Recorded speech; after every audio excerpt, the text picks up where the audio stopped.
Well, I am delighted to say that joining us on the Godcast today is the Reverend Nadim Nassar. Nadim is the Executive Director and founder of the Awareness Foundation, which he established in 2003 with Bishop Michael Marshall. This was in response to a growing need to study the Christian faith in the context of the 21st century. Nadim was born and raised in Syria, and he is the only Syrian priest within the Church of England. Nadim, it is really wonderful to welcome you to the Godcast. How are you this morning? Thank you, Alex. I'm fine. Thank you very much. It's a pleasure to be with you.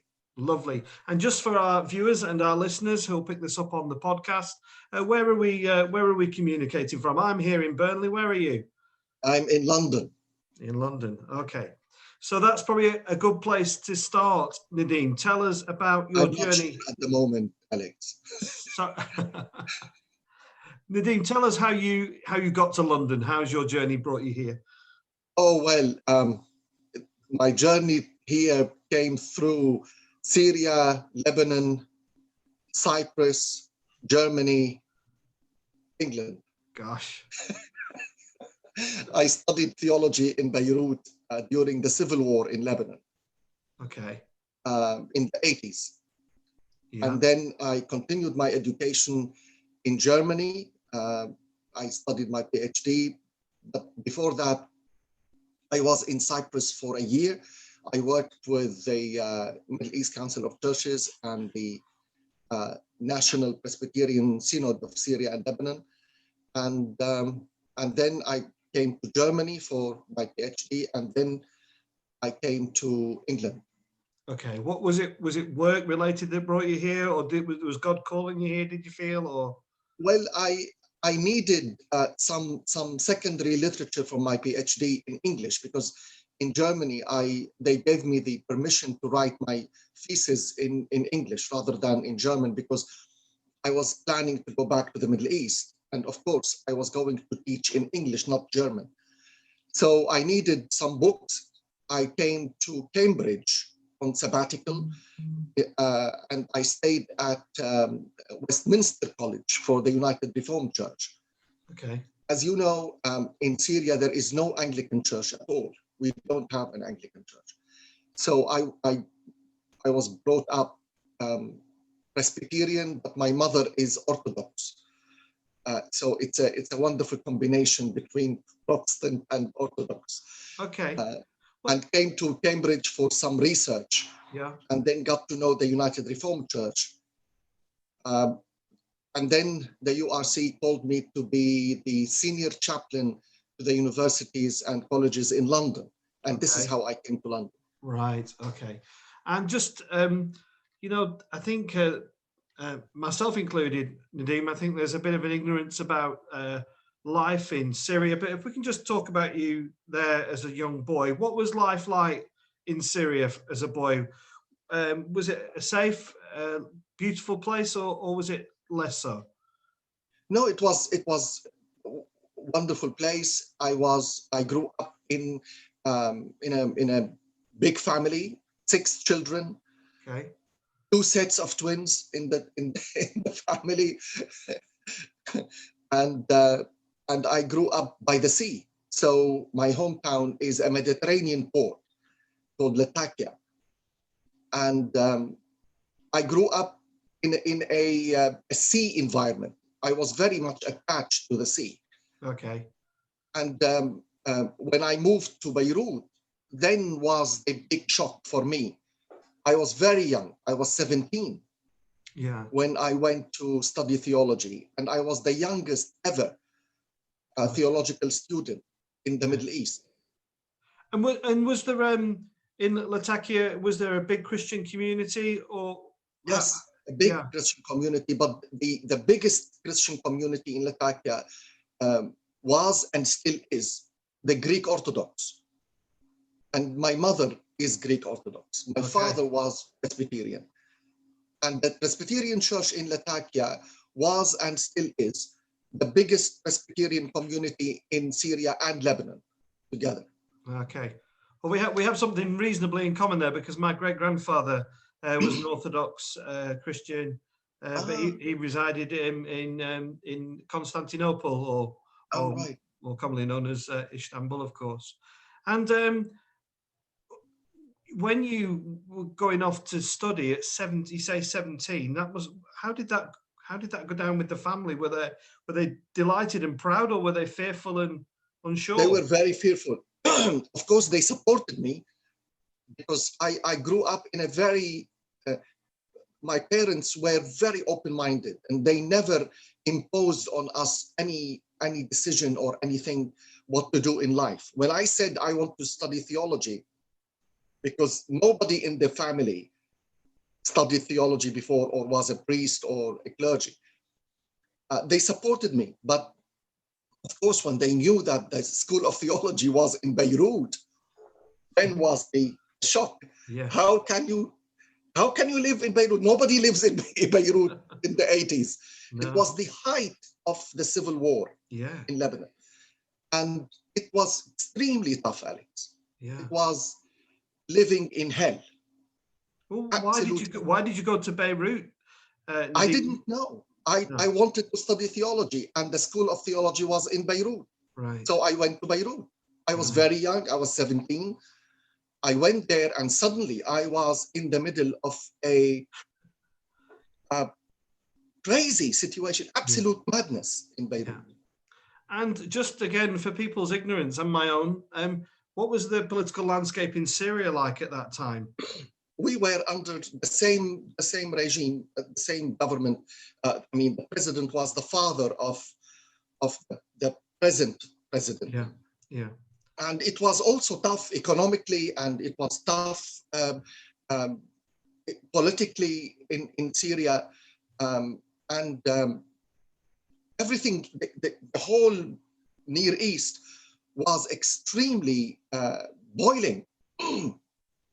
And the Palestinian-Israeli conflict was at its height also. Yeah. And the Palestinians were fighting also in Lebanon. They were of the civil war in Lebanon.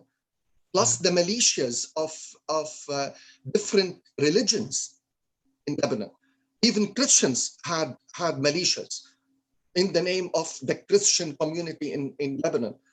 Yeah. So the Christians had many militias, the Muslims had many militias, the Druze had militia. So everybody was fighting against everybody, and the allies shifted all the time. Yeah. And what was church life like in Latakia? Was it a daily experience? Was it on Sundays as it is here? Sundays. Yeah. Because Alex, in Syria, Sunday is a working day. It's not a weekend. We didn't have weekend at that time. So Sunday is a normal day, like Tuesday, like Wednesday. Yeah. But some companies gave Christians a couple of hours in the morning to go to church. But for the school, we went to school. Most of the times we couldn't even go to church except on holidays. Yeah, yeah.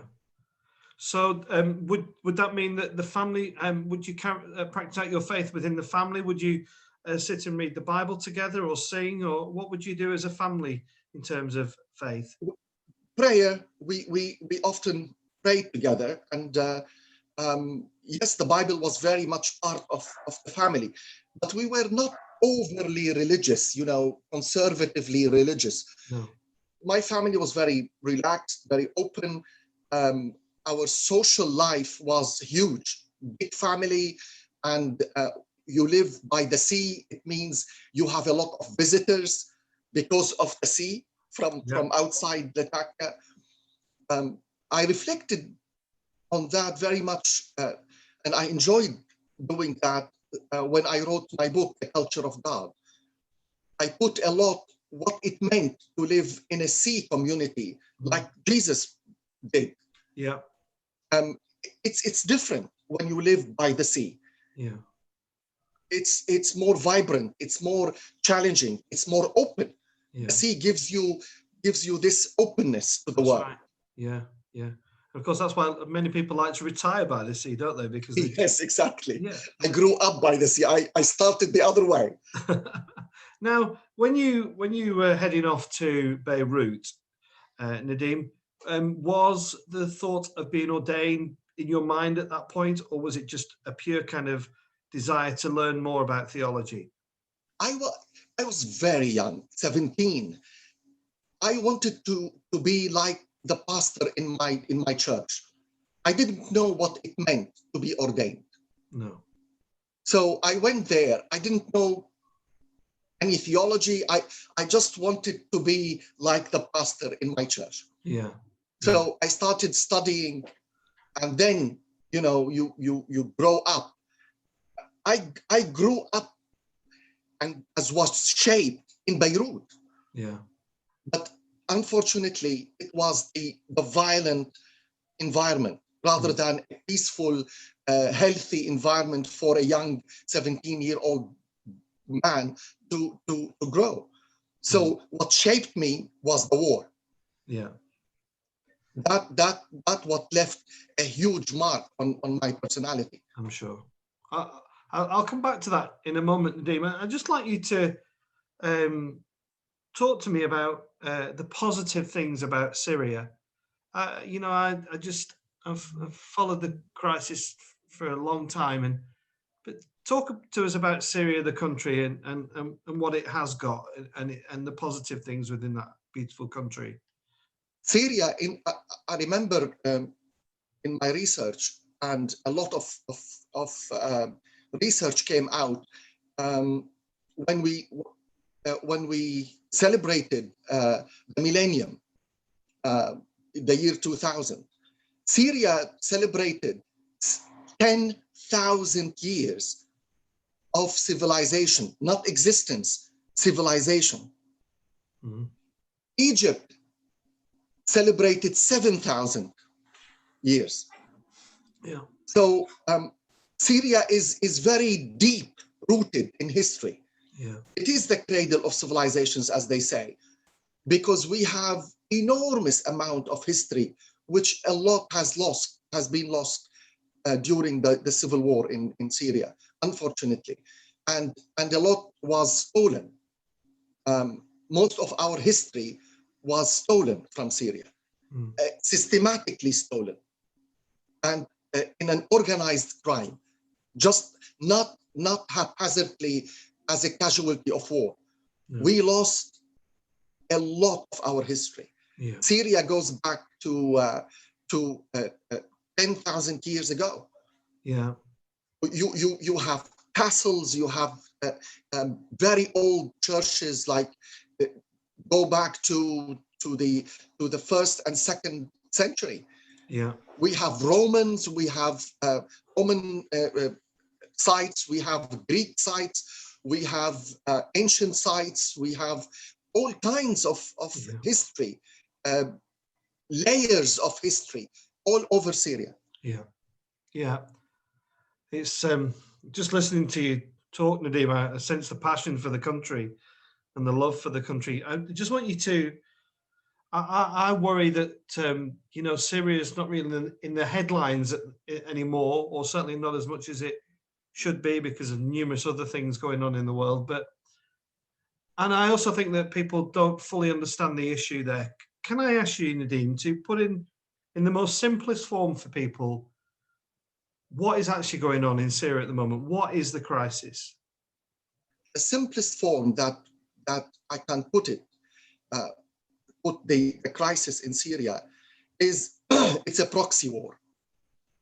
It's the war of others on the Syrian soil, using Syrian players inside and outside. But mainly it is other countries fighting for a footprint or resources or control or power inside Syria. If you look who is involved in Syria, you see everybody is involved, from America to Russia to Iran to Turkey to the United Kingdom to Europe, you name it. Everybody is involved in this small spot. in the Near East. So the simplest form, I would say, is the war of others on the Syrian soil. Using, Really? of course, using the most lethal weapon in the Near East, which is religion. Yeah. Yeah. When you stir religion in the Middle East, you are stirring fire. Yeah. And this is what is happening. And the effect that that has had on the Christian community is what? Devastating. The effect of the war has been devastating on the Christian community. We are still bleeding people. People are immigrating, leaving. They want to get out of the region by any way. People are throwing themselves in the sea. Yeah. And we lost generations of brains and hearts and creativity lost. And who knows how many of those brains will come back to Syria one day. I doubt very much. Yeah. And do you feel the West does enough, Nadim? Not at all. The West played a major role in the destruction of Syria. And unfortunately, the church, East and West, did not help. No. I tell you something. After 10 years of the conflict in Syria, some parishes, a lot of parishes around, and they were absolutely wonderful. They listened to me. They invited me to speak. They rose to the challenge. But if you're talking about the hierarchy of the church was a miserable failure. On the leadership level, miserable. Yeah. East and West, we could not rise to the challenge at all. No. Look, I don't want to be a bishop. You know why? And I will never be, because I'm outspoken. Yeah.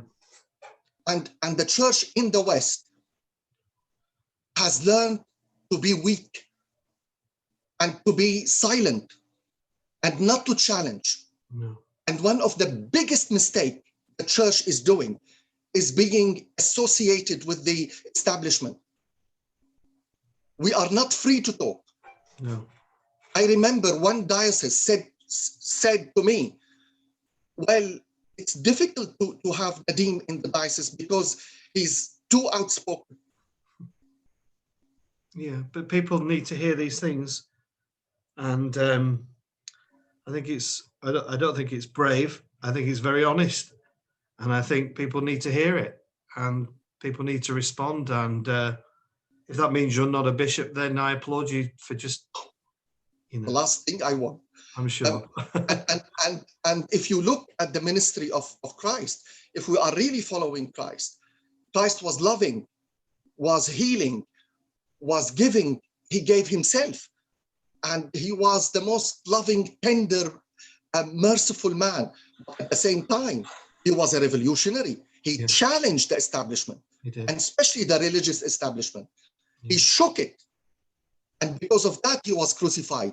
Do you think the establishment would have crucified a nice man for being nice and loving?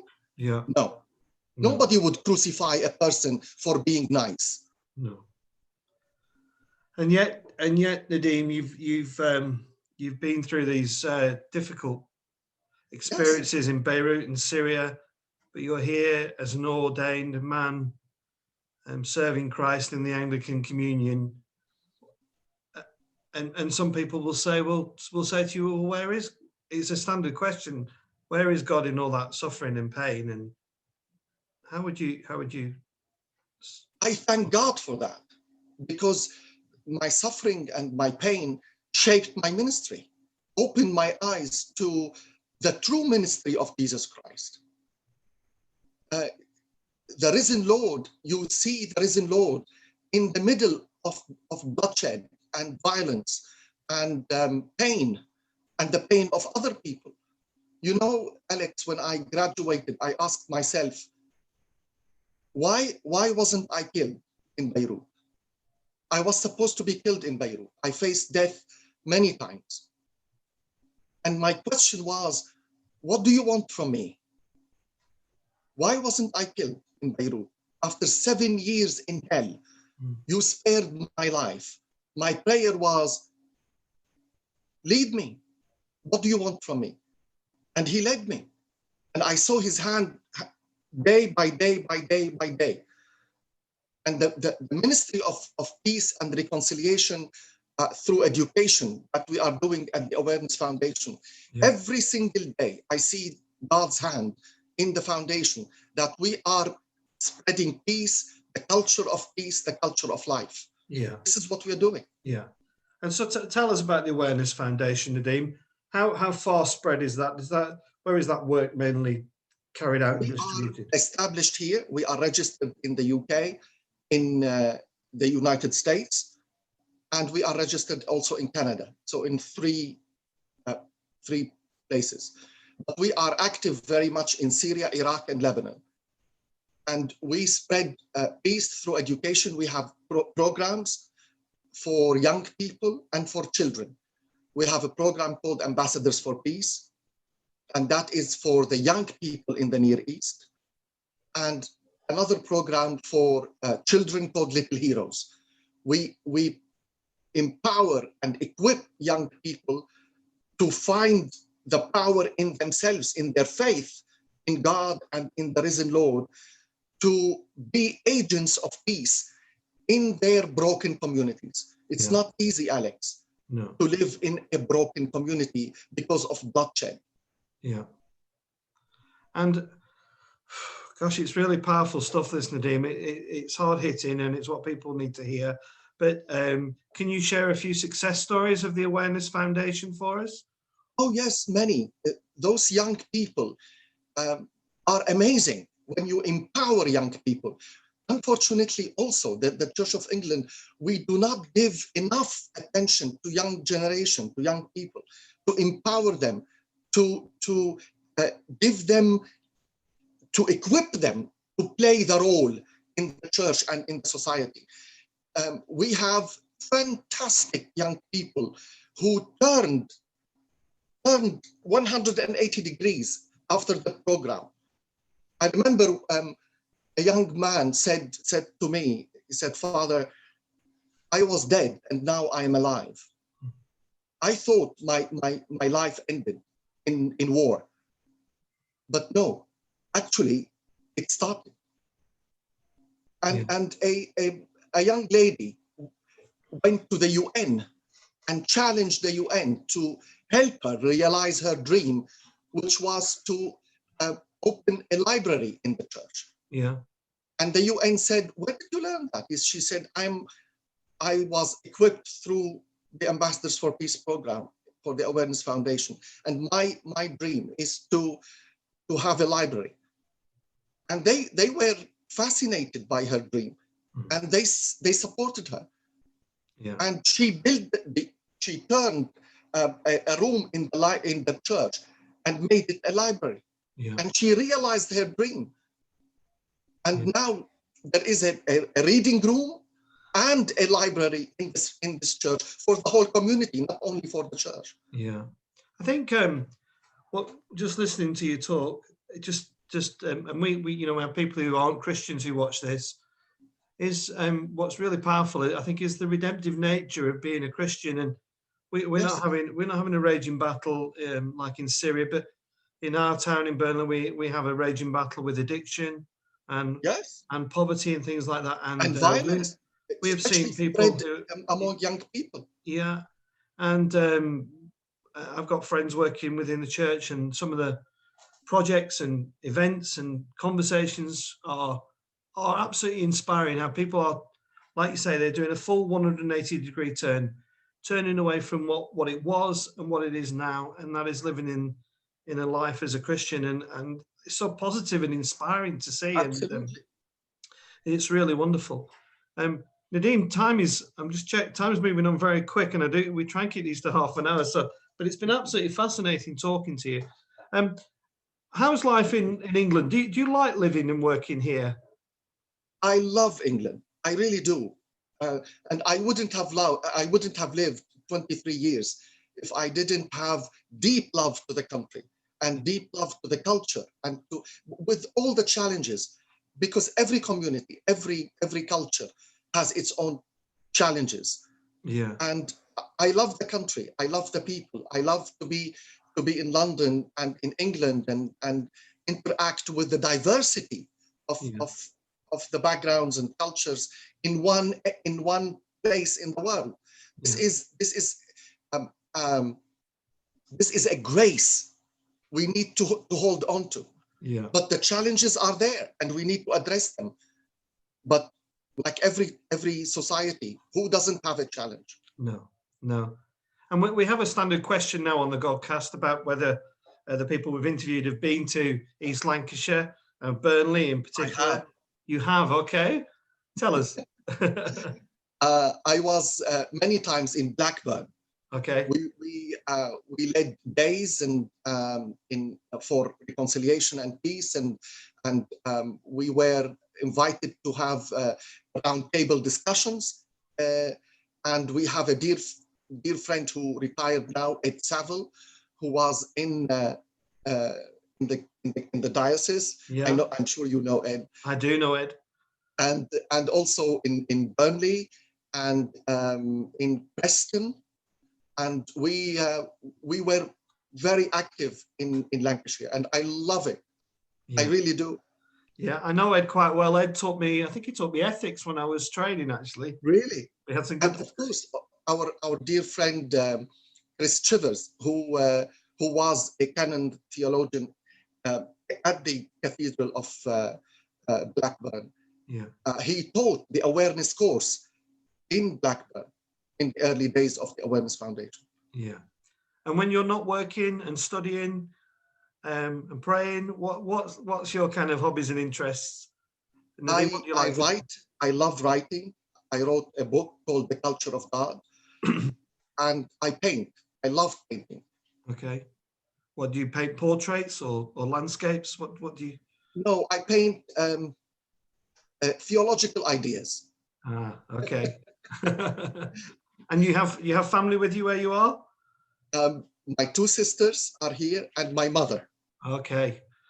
Yeah. And I have only this to show you. This is one of my paintings. Very good. This is from coal. From where, sorry? Pieces of coal. Ah, coal. And ashes. This is here ashes and acrylics. Nadim, that's beautiful. Thank you very much. You can send it to me if you like. Pleasure. Well, Nadim, it's been a real joy talking to you, and thank you very much. I appreciate your time, and I do hope that that's just given people a flavour of some of the issues in Syria. You're in a very unique position, being the only Syrian priest in the Anglican Church in the UK, and that's a real blessing to us, I think. And I think you've educated us in many ways in just in a short space of time. Just finally, I suppose, Nadim, what is your prayer, please, for Syria? I pray that the Lord may give Syria his peace, not the peace that the world may give, and empower people to rise as leaders to bring peace to this country. We have been now for 10 years deeply wounded, deeply divided, deeply scarred. And we need a lot of reconciliation and love to rebuild the society and the communities inside Syria. And my prayer is for Syria and the whole Near East to be back as a beacon of light and civilization. Yeah, beautifully put, Nadim. And I want to just encourage churches who might watch this, or clergy might watch this, is please keep praying for Syria. Thank you very much, do that. And Nadim, it's been a pleasure and a real honor to meet you today. And Thank you so much for your time. Many Thank you. blessings from Lancashire. Bless you. All the best. Bye-bye. Bye.